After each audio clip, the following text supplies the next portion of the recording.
Lecture number 5 ये एक छोटा सा लेक्चर है और ये पिछले लेक्चर से कनेक्टेड है। उसका नाम है सेंट्रीपिटल फोर्स। सेंट्रीपिटल फोर्स क्या है? बड़ा आसान सा है। सेकंड लॉ ऑफ मोशन के मुताबिक, यानी न्यूटन का जो सेकंड लॉ है उसके मुताबिक एक फोर्स एक्सेलरेशन बनाता है। तो बस इसी तरह से सेंट्रीपिटल एक्सेलरेशन को जो फोर्स बनाएगी उसी का नाम होगा सेंट्रीपिटल फोर्स। ठीक है, तो क्या लिख सकते हैं इसकी तारीफ? फोर्स विच विल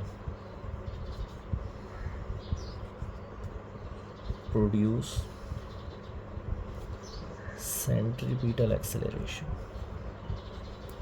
वो फोर्स जो सेंट्रीपिटल एक्सेलरेशन बनाती है उसी को हम लोग नाम देते हैं सेंट्रीपिटल फोर्स का।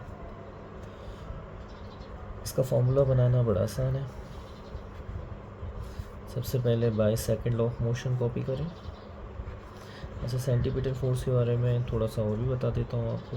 जब ऑब्जेक्ट दायरे में घूमता है तो उसे दायरे में घुमाने के लिए जो फोर्स की ज़रूरत पड़ती है वो सेंट्रीपिटल फोर्स होती है। जब कोई गाड़ी राउंड अबाउट में घूमती है तो सेंट्रीपिटल फोर्स से घूमती है। सैयारे अपने सर्कुलर ऑर्बिट में घूमते हैं सेंट्रीपिटल फोर्स से। डोरी से एक ऑब्जेक्ट को बांध के आप घुमाएं तो उसमें यानी घूमते हुए ऑब्जेक्ट के लिए सेंट्रीपिटल फोर्स नीडेड है। इस तरह का इलेक्ट्रॉन भी जब अपने ऑर्बिट में घूमता है तो सेंट्रीपिटल फोर्स लाजमी। सेंट्रीपिटल फोर्स का बड़ा अहम किरदार है और ये भी सर्कल के सेंटर की तरफ ही पॉइंट करती है जैसे सेंट्रीपिटल एक्सेलरेशन होती है। फॉर्मूला कैसे बनेगा? न्यूटन का सेकंड लॉ लगा दें, F = ma। तो अगर आप A को बना देते हैं AC तो फिर जो F होगा ये बन जाएगा FC। तो F की जगह FC और A की जगह AC। बस AC की जगह इसका फॉर्मूला पुट कर दें जो अभी हमने प्रीवियस लेक्चर के अंदर लेक्चर 4 में ड्राइव किया था। तो AC की जगह पुट हो जाएगा V²/R।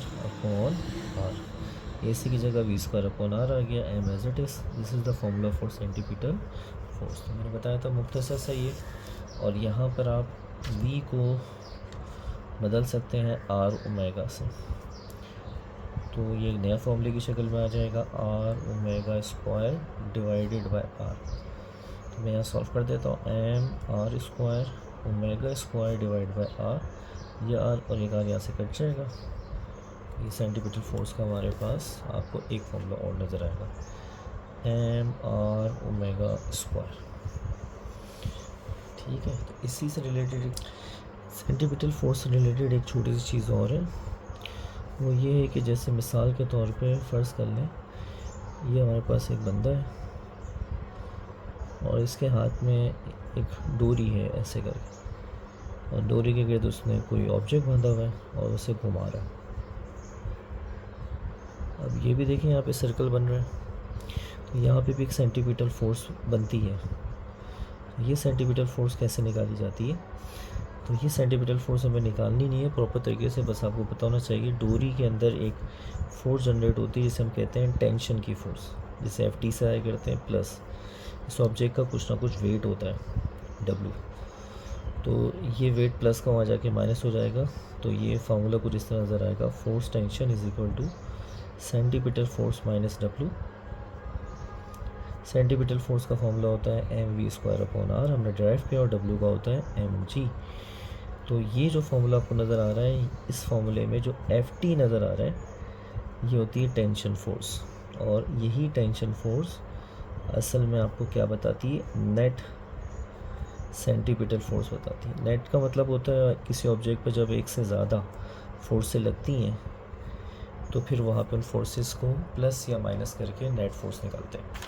तो ये नेट फोर्स आपको मिलेगी, यानी ये सिर्फ इस वाले केस के लिए वैलिड है जब एक ऑब्जेक्ट को डोरी से बांध कर आप दायरे में घुमाएं तो फिर उसके अंदर जो टेंशन बनता है, डोरी में एक टेंशन बनता है, वो टेंशन जो होता है जिस डोरी बिल्कुल टाइट हो जाती है, घुमा के देखें तो वो निकलता है ऑब्जेक्ट पे लगने वाली सेंट्रीपिटल फोर्स माइनस उसी ऑब्जेक्ट के वेट के साथ। तो उम्मीद करता हूँ आपको ये सारे लेक्चर्स क्लियर हुए होंगे।